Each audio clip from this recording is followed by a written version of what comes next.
Bienvenidos a Economía para Inquietos. En el video de hoy vamos a analizar un tema muy importante y de actualidad. ¿Puede entrar en crisis la dolarización de Ecuador? El drástico cambio que hubo en el país en los años 2000 implementando el dólar como moneda de curso legal es el ejemplo de dolarización más importante de la historia y es por eso que muchos tienen el ojo puesto en el caso ecuatoriano. Y desde la victoria de Javier Milei como presidente de Argentina, la atención puesta en Ecuador se ha incrementado, pero hay bastantes ideas equivocadas sobre la idea de la dolarización y es que muchos se piensan que la economía se vuelve en cierta medida invencible y nada más lejos de la realidad.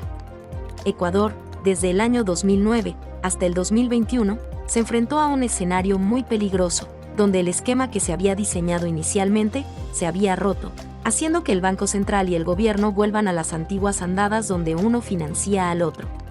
El gran objetivo de la dolarización en Ecuador era la de arrebatarle la capacidad de monetizar deuda pública al gobierno. El desastre financiero de la década pasada había y ha llevado a la nación a una hiperinflación y una crisis en la cuenta corriente sin precedentes, haciendo que dolarizar la economía sea la única vía de escape posible. Y aquí viene la primera curiosidad.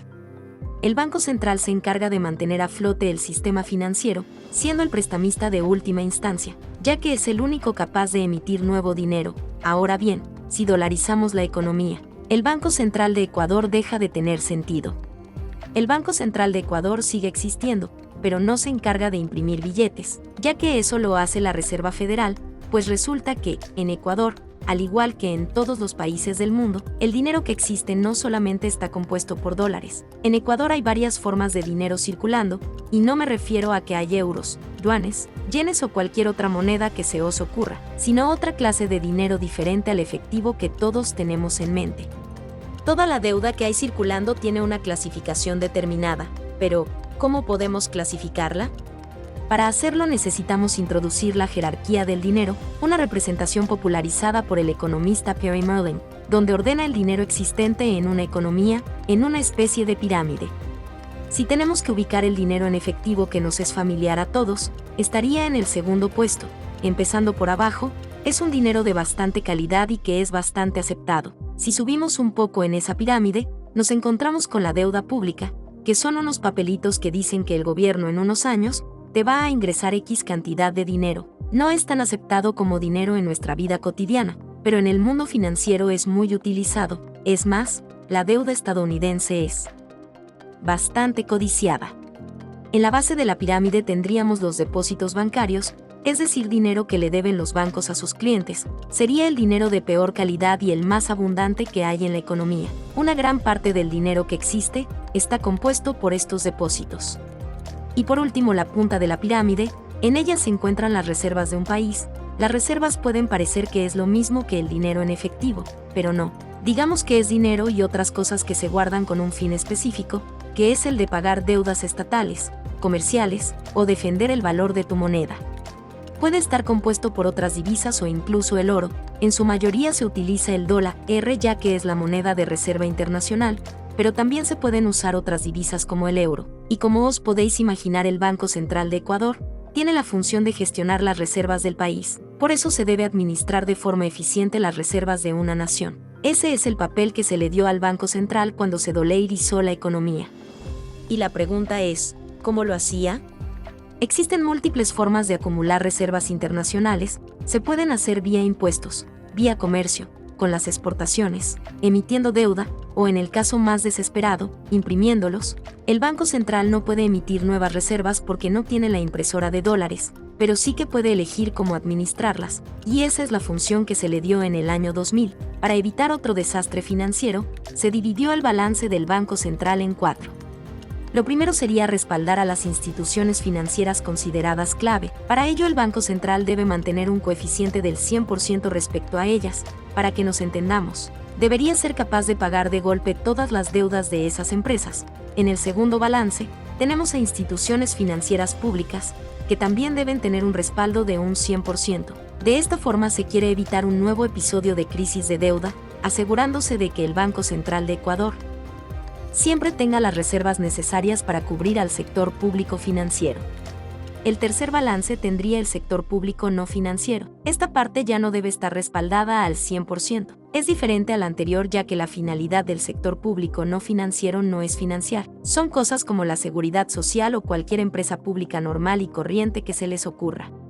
Y por último tenemos el resto de la economía, que es cubierta por lo que queda de las reservas. Así que la misión era cubrir el primer y segundo balance y administrar eficientemente las reservas entre el tercero y el cuarto. Bajo este esquema, se trataba de obligar al gobierno a ser prudente con el gasto, dejándolo con las manos atadas.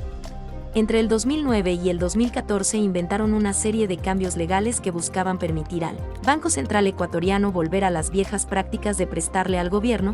En diciembre de 2009, la Junta del Banco Central Ecuatoriano adoptó una resolución que permitía adquirir bonos del gobierno de los bancos públicos, aumentando así las tenencias de estos títulos. Es decir, un banco público le financia deuda al gobierno y el Banco Central Ecuatoriano le compra esa deuda al banco público. Esto tenía como objetivo aumentar los recursos de los bancos públicos para que puedan hacer préstamos más productivos al sector privado. Desde ahí se siguieron aprobando leyes que relajaban esas normas, generando riesgos innecesarios de liquidez en el balance del Banco Central. La cantidad de préstamos que dio el Banco Central Ecuatoriano llegó a representar un 3% del PIB en el año 2014. Todo empezó con un préstamo valorado en $520 millones a distintos bancos públicos. En principio se pensaba que era algo excepcional y que no se volvería a repetir, pero esta cifra ha ido aumentando hasta los 3.000 millones en el año 2014. Como hemos dicho, la finalidad de esos créditos era la de impulsar el desarrollo, sobre todo el privado, y no se ha cumplido.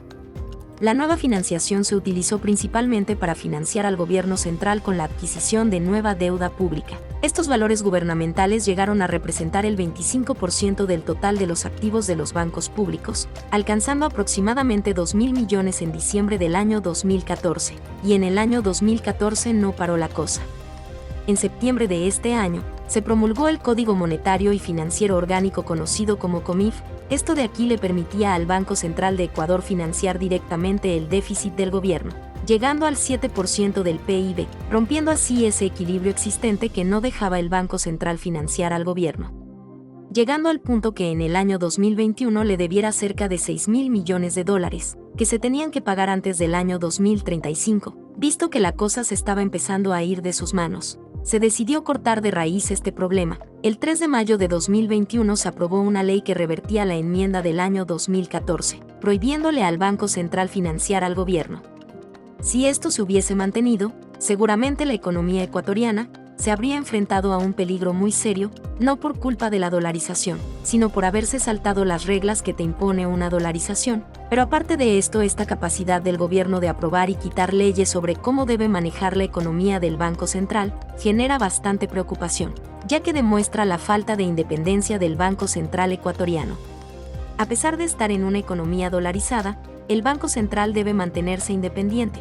Es más, la presión que tiene el Banco Central en caso de estar dolarizado es aún mayor, ya que no tiene impresora de billetes.